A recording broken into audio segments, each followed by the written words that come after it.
ரஜினிகாந்தின் மிக நெருங்கிய நண்பனான சத்யராஜ் திடீர்னு இறந்துடுறாரு. அவர் இறந்ததுக்கு காரணம் என்ன? அது மர்மக்கொலையா இல்லை கொலைன்னு தெரியுது, இருந்தாலும் அது கொலையா, அது யார் பண்ணது, அதன் பின்னணி என்னன்னு தேடுதல் வேட்டையில் இறங்குறாரு ரஜினி.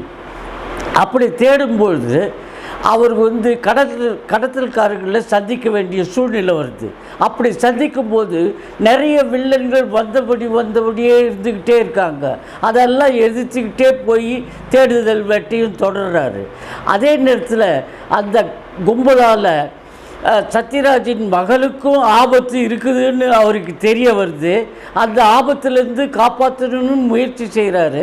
அந்த முயற்சியிலேருந்து காப்பாற்றினாரா இல்லையான்னு அவுட் அண்ட் அவுட்டு ஆக்ஷன்லேயே சொல்கிறது தான் கூலிப்படத்தின் மீதி கதை. அடுத்தது சத்யராஜுக்கு கிடைச்சது ரோலு நல்ல ரோலு. அதை உணர்ந்து ஒரு ஃப்ரேம்லேயுமே உணர்வுபூர்வமாக நடிச்சிருக்காரு. மிகவும் பாராட்டுக்குரிய நடிப்பு. அடுத்தது நாகார்ஜுனா.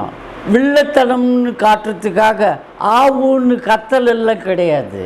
கை விரல்கள் கண்களே வில்லத்தனத்தை காட்டுது. அவருடைய நடிப்புக்கு அது ஒரு மிகப்பெரிய உதாரணம். அது மட்டும் இல்லை, அவரே நாகார்ஜுனாவே ரஜினியை சந்திக்கும் போது அவரை உட்கார்ந்து போய் பேச வைக்கிறார் பாருங்க. அந்த காட்சி வில்லத்தனத்திலும் வில்லத்தனமாக இருந்தாலும் மிக உயர்ந்த கட்டமாக உயர்ந்த காட்சியாக படத்தில் நிற்குது. அடுத்து சார்லிக்கு கிடச்சிருக்கிறது நல்ல குணச்சித்திர பாத்திரம். அதை அவர் உணர்ந்து இப்படியும் என்னால் நடிக்க முடியும் அப்படின்னு சாதனை புரிஞ்சு நடிச்சிருக்காரு. நாகார்ஜுனாவை மட்டுமல்ல, சில சமயங்களில் ரஜினிகாந்தையும் ஓரங்கட்டுற அளவுக்கு நடிச்சிருக்காரு மலையாள நடிகர் சௌபின் சாஹிர். படம் முழுக்க அவர் வரும் காட்சிகளுக்கு ஏற்ப கதாபாத்திரங்களை ஓவர்டேக் செஞ்சு மக்கள் மனசில் இடம் பிடிக்கிறத முந்திக்கிறார்.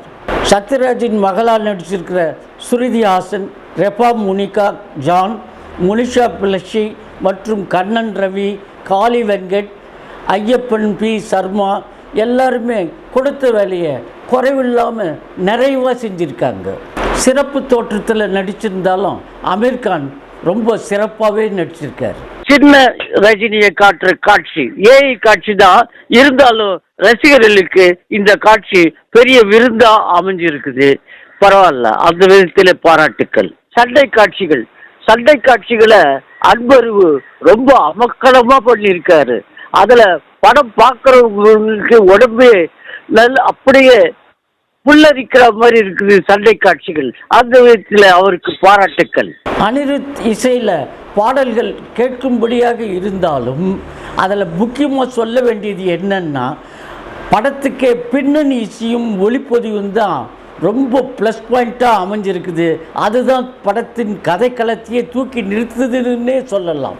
அதனால் இசையமைச்ச அனிருத், ஒளிப்பதிவாளர் கிரிஷ் கங்காதரன் 2 பேருக்குமே பாராட்டுக்கள்.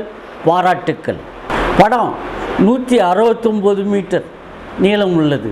படம் நீளம்தான். அதில் ஒன்றும் குறைவே சொல்ல முடியாது. படம் நகர்றதே தெரியாத அளவுக்கு தான் படம் நகருது.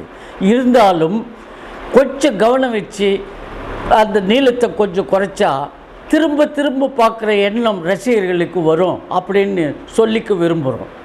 இதை எடிட்டர் ஃபிலோமன் ராஜ் கவனித்து செய்வார்னு நினைக்கிறோம். சிறந்த கதைக்களத்தை தேர்ந்தெடுத்து சிறந்த முறையில் எல்லாரும் திரும்ப படம் பார்க்குற மாதிரி இயக்கிய லோகேஷ் கனகராஜுக்கு சென்னை பத்திரிகையாவின் பாராட்டுக்கள், வாழ்த்துக்கள். நன்றி, வணக்கம். சென்னை பத்திரிகா டிவி நேயர்களுக்கு வணக்கம். லைக் பண்ணுங்கள், ஷேர் பண்ணுங்கள், சப்ஸ்கிரைப் பண்ணுங்கள். மறக்காமல் பெல் பட்டன் ப்ரெஸ் பண்ணுங்கள். அப்போ தான் நாங்கள் போடுற வீடியோ உடனுக்குடனே உங்களுக்கு ரீச் ஆகும்.